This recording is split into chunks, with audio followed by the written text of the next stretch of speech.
Hi, this is Ventrait, and we just shot a campaign for the brand Rainier Beer.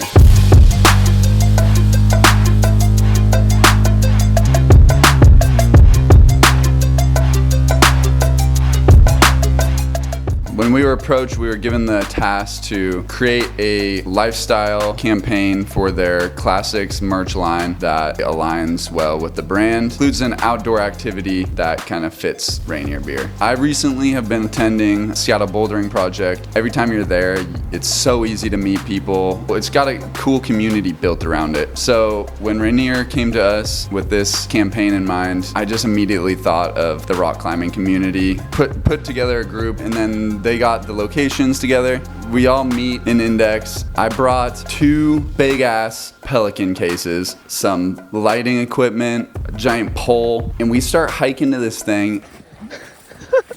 And it was like a 90-degree day. I learned that climbers do not want to climb in hot weather because you're trying to have as much grip as you can on rocks. And if you're sweating profusely, it doesn't help out with that. That was the first issue. But we had to carry this shit up incline like this for must have been like 10, 15 minutes. I know that doesn't sound bad. You try carrying up a suitcase, 60, 70-pound suitcase up a hill like this, and tell me that shit is not hard. We made it. I looked like I just jumped in a swimming pool, fully clothed, but we made it. They started laying out their mats and everything, and we started shooting it. I think what was really cool for me was letting them kind of do their thing and watching how like a group come together and interact around climbing and help each other out is such a cool part of bouldering. We ended up hiking down from there about halfway through the day, and then went to another spot that was like probably 15-minute drive away. That was on the side of a river, and this time I was sweating profusely, but we were right next to a river. Everybody just started jumping in this thing, and that was another really cool opportunity to just like snag some photos, but also just like enjoy the moment. You know, why I love doing this is pretty obvious. I mean, how many jobs do you get to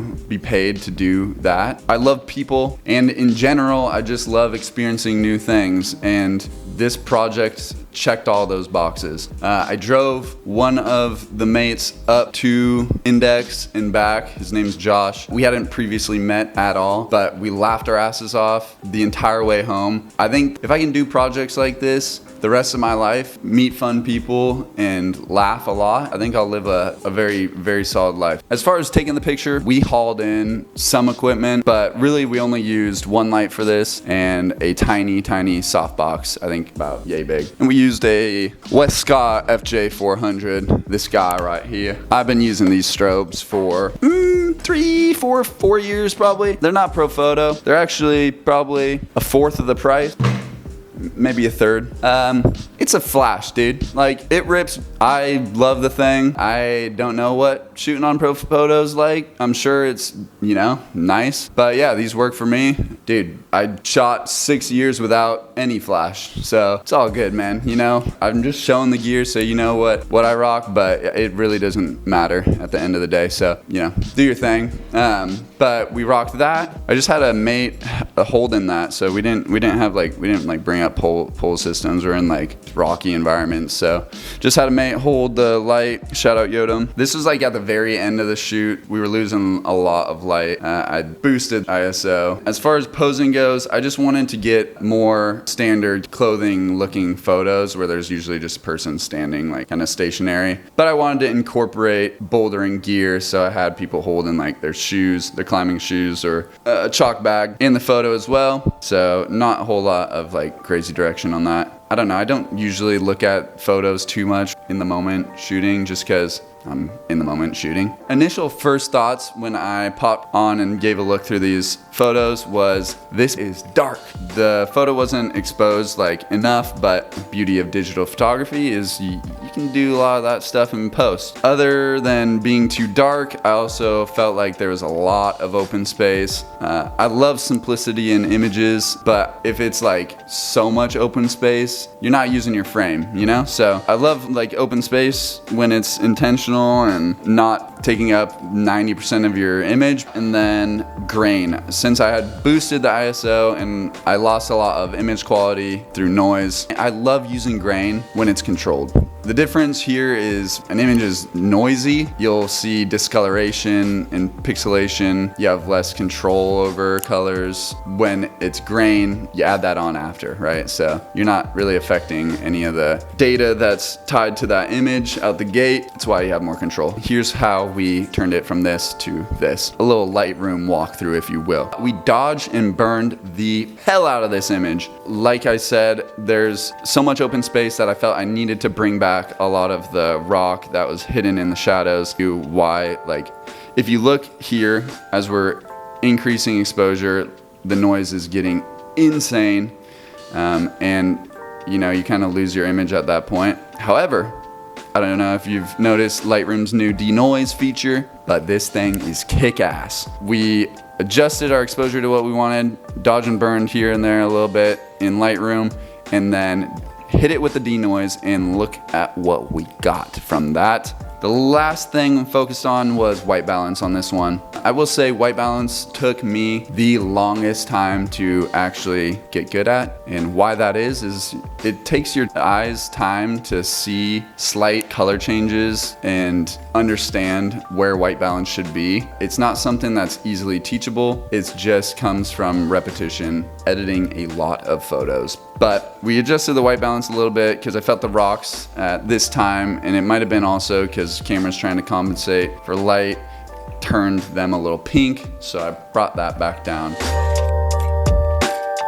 This project has been a long work in progress. And so I feel like it's important to explain this so that you're not like, how do you get this job? You just emailed Rainier and they're like, woo, let's do it. Here's money, go do your thing, dude. Because it doesn't work that way. I have a mutual friend in their marketing. I crossed paths with her in college, and then we followed each other on LinkedIn. Years later, I got an email from her saying that Rainier Beer was throwing an event and they were looking for an event photographer, and I was like, no way, let's go. I asked her what they budgeted for it, and it was out of range of what we were willing to do. But that's cool. That happens. It's all good. Let her know in a positive manner. You know, we'd love to work with you in the future. Hopefully if you got a little bit more budget. And then February of last year, I was going on a planned ski trip up to a buddy's cabin. Thought, you know what? It'd be really cool to shoot some beer. It's like the perfect setting. So I reached out to her and I was like, hey, if you'd be willing to provide, you know, some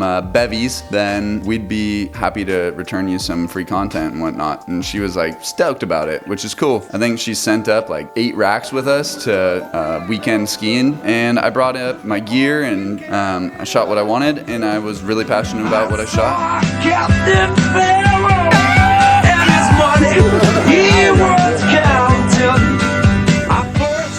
And that turned out really cool. I sent a bunch of assets back to her and she was stoked. One actually was, I don't know if it ever made it, but it was being like considered for a Walmart ad. In March, we go to celebrate year 2 of Ventrait, and I again was like, you know, maybe I could get her some free content, and in return she could help us, you know, provide drinks for our party. And she was on board. She also made an appearance and showed up and got some pictures herself.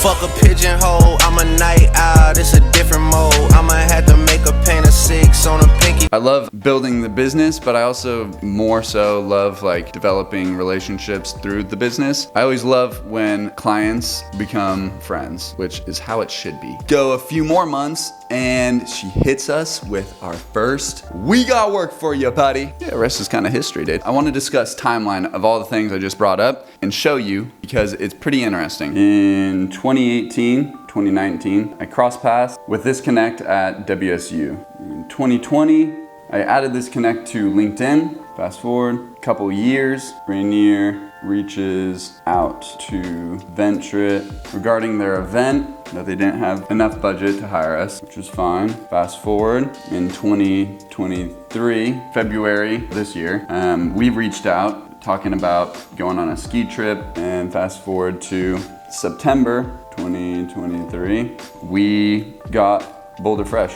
In the middle here was year 2 party. This guy was our first paid gig. So I just want people to see that it took 4, maybe even 5 years of developing a relationship with somebody.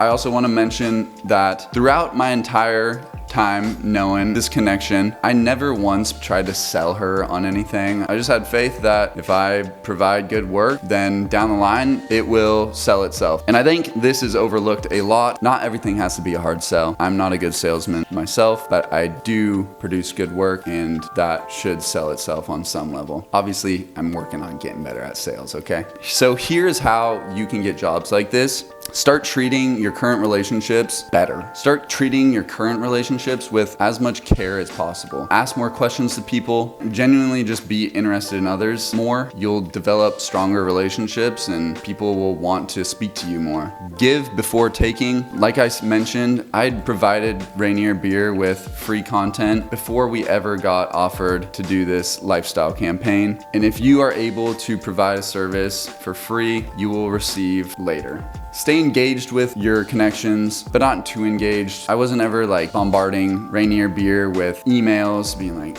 do you guys have anything this month? Do you have anything this week? What's going on now? But I was invite them to the party. Say, hey, I'm going up to ski this weekend. And it keeps them engaged and keeps Ventrait on the forefront of their mind when they have a project actually come up. And last is patience. It took me more than 4 years to develop this relationship. Good things take time. Good relationships take time in all aspects of life. So just be patient. They'll come. Somebody you met 4 years ago, you don't know where they'll be 4 years from now, but they might be in a good spot where they can help you out or where you can help them out. Always remember that. If you have any questions,